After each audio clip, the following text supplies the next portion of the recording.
A paz do Senhor Jesus, meus irmãos, como vocês estão? Espero que vocês estejam bem. A gente vai começar mais um devocional. Peço que você deixe seu like, peço que você compartilhe. Não desista, meu irmão. É difícil para você, é difícil para mim estar aqui gravando vídeo, é difícil para você estar aí assistindo esse vídeo. Vai custar um tempo seu, mas vai ser um tempo de aprendizado. Vai ser um tempo onde Jesus vai nos capacitar e vai nos ensinar todos os dias. Amém? A gente está no livro de Mateus, no capítulo 8, né? Foram mais de 8 dias de devocionais já. A gente já está na faixa dos 10, 11 dias, porque uns 3, 4 dias foram devocionais sobre outros livros, né? E mais interessante para a gente é o livro de Mateus, que por sinal tá ficando muito da hora. Eu mesmo tô aprendendo muitas coisas novas através de estar aqui ensinando. Eu estou aprendendo várias coisas novas e todos os dias eu estou pedindo Jesus para ir consertando o meu caráter, porque isso é a coisa mais difícil. Muitas das vezes Jesus ele nos cura, Jesus ele nos transforma, mas é necessário que Jesus possa continuar todos os dias moldando o nosso caráter. Né? Sabe aquela conversinha, aquela brincadeira, né, que Deus não agrada? Isso a gente vai tirando de pouco a pouco, que até no final a gente consegue, em nome de Jesus, tirar tudo. Eu falo isso por quê? Porque é assim comigo, é assim com você. Nada de repente, mas sempre Jesus ele está nos guiando. O importante é a gente estar seguindo ele no caminho. E o engraçado é que hoje, no capítulo 8, vai ter um subtítulo que vai dizer: como devemos seguir a Jesus. Amém? E nisso aí nós vamos aprofundar e aprender bastante. Hoje, sem brincadeira, nós vamos ler o livro de Mateus, o capítulo 8 inteiro. Não é muito grande, mas a gente vai ler tudo, para que a gente possa ir aperfeiçoando o nosso aprendizado. Então, sem mais demora, deixe seu like, compartilhe aí com os amigos, galinha, cachorro, papagaio, com todo mundo. Manda no grupo da família e fala: assista aí. Nem que seja para dar uma moral, mas assiste até o final, com Bíblia na mão, ouvindo, bem atento a tudo que Jesus quer falar com a gente. Amém? Vamos lá. Mateus capítulo 8, subtítulo, versículo 1. Subtítulo vai ser: o leproso é purificado. Vamos lá. Versículo 1. E descendo ele do monte, seguiu a uma grande multidão. E eis que veio um leproso e o adorou, dizendo: Senhor, se quiseres, pode tornar-me limpo. Jesus, estendendo a mão, tocou-o e dizendo: quero ser limpo. E logo ficou purificado da lepra. Disse-lhe então Jesus: olha, não digas a alguém, mas vai e mostra-te ao sacerdote e apresenta a oferta que Moisés determinou para lhe servir de testemunho. Por que Jesus fez isso? Jesus cura o leproso e fala com ele: ó, não fala para ninguém, não vá na casa de ninguém, vá à casa do Senhor, lá onde está lá o sumo sacerdote, e apresenta a sua oferta como Moisés te ordenou. Porque Jesus, sendo muito mais superior a Moisés, mesmo assim ele determina que o homem devia cumprir a lei, por conta daquilo que a gente aprendeu lá atrás, que dizia que Jesus não veio para abolir a lei, mas sim para poder acrescentar a essa lei. Jesus, ele veio e cumpriu a lei de Moisés, e um dos exemplos são esses. Então ele fala com o homem: vá lá e cumpre o que Moisés te ordenou. E por que o que Moisés te ordenou? Porque Jesus, ele é a lei de Moisés. Porque toda a lei de Moisés foi baseada em Jesus. Então Jesus, cumprindo isso, ele cumpria a sua própria palavra. Por isso, ele não veio para abolir, mas para cumprir e determinar que devemos sim cumprir as leis do Senhor, as leis dos céus. Amém? Vamos continuar. O centurião em Cafarnaum. E entrando Jesus em Cafarnaum, chegou junto dele um centurião rogando-lhe e dizendo-lhe: Senhor, meu criado jaz em casa, paralítico, violentamente atormentado. E Jesus lhe disse: eu irei e lhe darei saúde. O centurião respondendo disse: Senhor, não sou digno de que entre debaixo do meu telhado. Mas dize somente uma palavra, e meu criado sarará. Pois também eu sou homem sob autoridade, e tenho soldados às minhas ordens. E digo a este, vai, e ele vai, e a outro, vem, e ele vem. E ao meu criado, faze isto, e ele o faz. É maravilhoso, maravilhou-se Jesus ouvindo isso e disse aos que seguiam, em verdade vos digo, que nem mesmo em Israel encontrei tanta fé. Vamos parar aqui. Não falta dois. Mas eu vos digo que muitos virão do Oriente e do Ocidente, assentar-se-ão à mesa com Abraão, Isaque e Jacó no reino dos céus, e aos filhos do reino serão lançados nas trevas exteriores, ali haverá pranto e ranger de dentes. Então disse Jesus ao centurião, vai como creste, e te seja feito. E naquela mesma hora o seu criado sarou. E meu irmão, o que está acontecendo aqui? Jesus, no finalzinho desse pedaço, ele já está alegando que muitos dos filhos de Deus, muitos dos israelitas que eram considerados nações do Senhor, muitos não entrariam no reino dos céus. E muitos daqueles que não são considerados filhos de Deus, não são considerados como seus servos, não entrariam. E por que Jesus fala isso? Aqueles que são considerados, que são considerados, não entrariam, e os que não são considerados filhos de Deus entrariam. Porque a fé, Deus não limita a fé, e a fé não limita Deus. Ou seja, a sua fé te curou, a sua fé te salvou. Isso é maravilhoso. O homem vira para Jesus e fala, o centurião, quem era? Era um homem romano, tanto que ele fala que ele tinha soldados. Ele relata ali que ele tinha soldados à sua disposição. Soldados que poderiam a todo momento, ele fala com o soldado, faça, e o soldado faça. Venha, e o soldado vem. Vai, e o soldado vai. E ele fala, ei Jesus, eu sou como um soldado para você. Se você determinar, isso vai acontecer porque eu creio. Então ele demonstra uma fé tão grande que Jesus fala, nem mesmo em Israel, nem mesmo em meio aos meus filhos, encontrei tanta fé como a deste homem. Por isso vá e creia, continue crendo, porque o que você creu nesse momento aconteceu na sua casa. Ou seja, o servo dele foi curado. O filho dele, o seu filho, a sua doença foi curado pela fé que você tem. Muitas das vezes Jesus ele foi operar na sua terra. Sabe o que aconteceu? Ele não operou nada.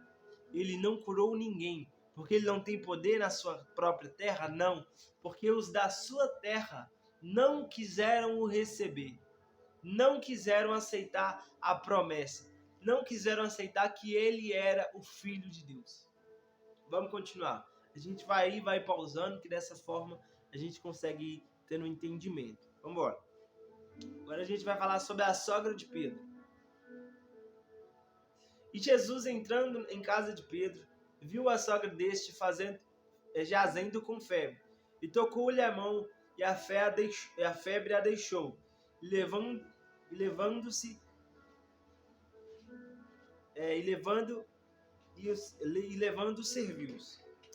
serviu eles na casa, né?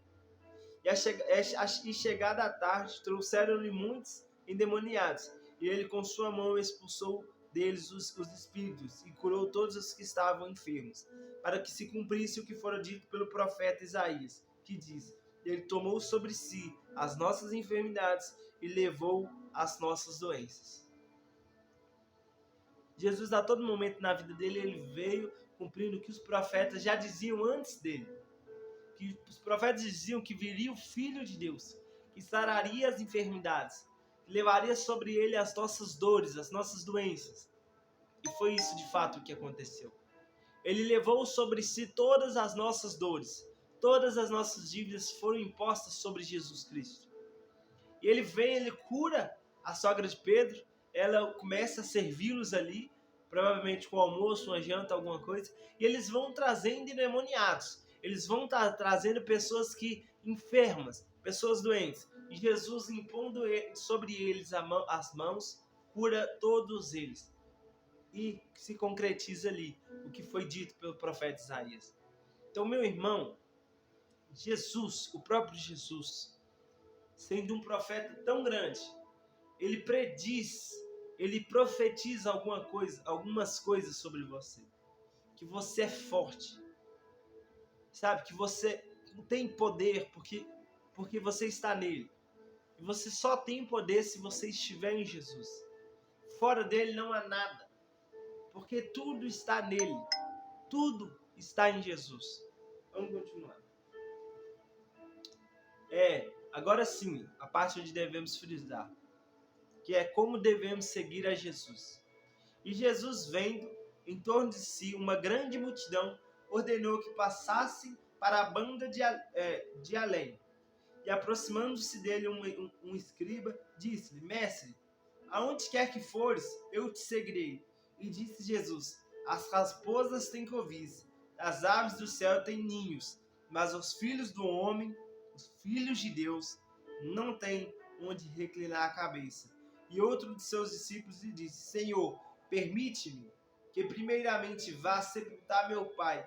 Jesus, porém, disse: Segue-me e deixa os mortos sepultar os seus mortos. O que está acontecendo aqui? O subtítulo é Como devemos seguir a Jesus. E o que está dizendo? A primeira coisa que fala, alguém chega para Jesus ali e fala: Ei, Jesus, aonde você for, eu te seguirei. Quantas vezes eu e você fizemos essa promessa para Jesus? E falamos: Ei, Jesus, aonde você for, eu te seguirei. Jesus, aonde você caminhar, aonde você pisar, ei, Jesus, eu pisarei. Nós falamos para Jesus muitas das vezes isso, que vamos segui-lo firmemente e por um breve momento, um deslize, nos falta algo, ou a gente perde algo, a gente vai embora, a gente deixa Jesus, a gente troca Jesus pelas coisas do mundo. Quantas vezes isso acontece nos nossos cotidianos? Pegamos o controle que está na mão de Jesus e começamos a nós mesmos controlar as nossas vidas. Isso acontece muitas das vezes. Mas o impressionante é que logo em seguida alguém chega e fala: Ei, Jesus, permita-me sepultar os meus pais. Permita sepultar aqueles que me criaram. E Jesus vira para eles e diz: Deixe que os mortos sepultem os seus mortos. O que Jesus está querendo dizer aqui, nesse trechinho, é que nós devemos entender que para seguir Jesus, nós vamos ter que abrir mão de algumas coisas. O céu não. O céu é de graça, você não paga por ele. É livre, é gratuito para você. Porém, a gente tem um probleminha. Um problema não, uma solução, graças a Deus. Que vai ser o seguinte: o discipulado nos custa tudo. E esse é que é o problema. A solução. Como o discipulado nos custa tudo, muitas das vezes a gente tem que abrir mão de algumas coisas para continuar seguindo a Jesus. Porque precisamos ser discipulados. Não podemos entrar no céu da maneira que somos. Devemos e precisamos ser discipulados por Jesus. Então isso vai nos exigir ter que abrir mão de algumas coisas. Vamos continuar agora até o final. Jesus apazigua a tempestade. E entrando ele num barco, seus discípulos seguiram. E eis que no mar levou uma tempestade tão grande, que o barco era coberto pelas ondas. Ele, porém, estava dormindo. E seus discípulos aproximaram-se e despertaram, dizendo: Senhor, salva-nos, que perecemos. E ele disse: Por que temeis, homens de pouca fé? Então, levantando-se, repreendeu os ventos e o mar, e seguiu uma grande bonança. E aqueles homens se maravilharam, dizendo: Que homem é este, que até os ventos e o mar lhe obedecem? Depois a gente vai falar sobre o endemoniados de Gergeseus. Isso. Vai ser assim, ó. E tendo chegado na outra banda, a província dos Gergeseus, saíram-lhe ao encontro dos endemoniados, vindos dos sepulcros. Sepulcros é aquelas pessoas que estão enterradas. Tão ferozes eram que ninguém podia passar por aquele caminho. E eis que aclamaram, dizendo: Que temos nós contigo, Jesus, Filho de Deus? Viestes aqui a atormentar-nos antes do tempo? E andava passando diante deles uma grande manada de porcos. E os endemoniados rogaram-lhe, dizendo: Se nos expulsar, permita que nós entramos daquela manada de porcos. E ele disse: ide. E saindo deles, se introduziram na manada de porcos, e eis que toda aquela manada de porcos se precipitou no mar por um despenhadeiro e morreram nas águas. E a partir daí os donos dos porcos, eles vêm e reclamam que Jesus tenha matado os porcos deles. Então eles expulsam Jesus dos seus discípulos. A gente vai falar antes rapidamente sobre Jesus apaziguar a tempestade. Às vezes eu vou levantar assim para mostrar meu rosto direitinho. O que acontece? Jesus, ele apazigua a tempestade. No momento de tempestade da minha e da sua vida, nós nos encontramos como aqueles discípulos, como aqueles apóstolos, que estavam no barco com Jesus, mas não entendiam o valor disso. Ao ponto de Jesus dizer para eles que no momento da tempestade ali, Jesus vira para eles e fala: homens de pouca fé. Porque eles tinham fé o suficiente, eles já estavam aprendendo sobre curar pessoas. Eles já tinham fé o suficiente para dizer: mar, para, vento, cesse. Eles tinham autoridade, eles tinham fé para isso. Mas naquele momento, eles permitiram que a fé fosse pouca. E que Jesus dormindo ali, eles falam que ele não se importa que a gente pereça. Então eles resolvem acordar Jesus e Jesus fala: homens de pouca fé. E Jesus ali, ele acalma a tempestade, acalma o vento e tudo, e segue ali a partir dali uma grande bonança, né? O tempo ele se acalma. E o que a gente pode aprender com isso? É que o interessante o bom seria que você tivesse muita fé. E Jesus, ele quer isso mesmo, que você tenha muita fé para poder profetizar e que isso aconteça. Mas caso você não tenha, entenda que Jesus está no barco, então você não perecerá. E se você o acordá-lo, você vai ouvir ele te dizendo: homem de pouca fé, eu não te treino para isso. Eu não te treinei para que você fosse um homem de pouca fé. Se a sua fé for do tamanho de um grão de mostarda, você poderá dizer a este monte: lança para lá, e ele irá. Mas você precisa ter fé. E Jesus, é isso que ele disse para os discípulos ali. Isso que ele quis explicar para os discípulos. Isso que ele quer explicar para a gente. Logo em seguida a gente vai entender sobre os endemoniados, que eles viram para Jesus e falam: ei Jesus, filho de Davi, você veio antes da hora. Esse antes da hora é o fim dos tempos, onde Jesus virá para arrebatar a sua igreja. E eles já entenderam que já era esse momento. Então eles falam com Jesus: você veio antes da hora já nos atormentar? Permita que a gente vá para aquela manada. E Jesus permite, eles vão para a manada de porcos. E os porcos eles se lançam do penhasco e morrem no mar. E o dono dos porcos começa a expulsar Jesus, né? As pessoas ali começam a expulsar Jesus e mandar ele embora daquela terra. Mesmo Jesus tendo curado vários endemoniados ali. Para eles era mais importante a vida dos animais do que a vida de pessoas. Mas eles ainda não entendiam o verdadeiro significado das boas novas, que é chegada o reino dos céus. Amém?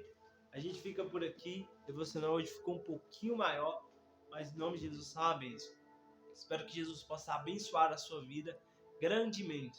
Jesus, ele tem boas novas para mim e para você. E as boas novas são: é chegada ao reino dos céus. Então, o reino dos céus está chegando, em breve estará aí, e que a gente ora para que Jesus possa arrebatar a sua igreja e que a gente vá junto com ele. Mas para isso a gente precisa entender, precisa abrir mão de várias coisas para poder receber o discipulado do Senhor Jesus. Amém? Fica até a próxima. Não esqueça, deixa seu like, compartilha com os amigos aí. Em nome de Jesus, amanhã tem mais. Fui!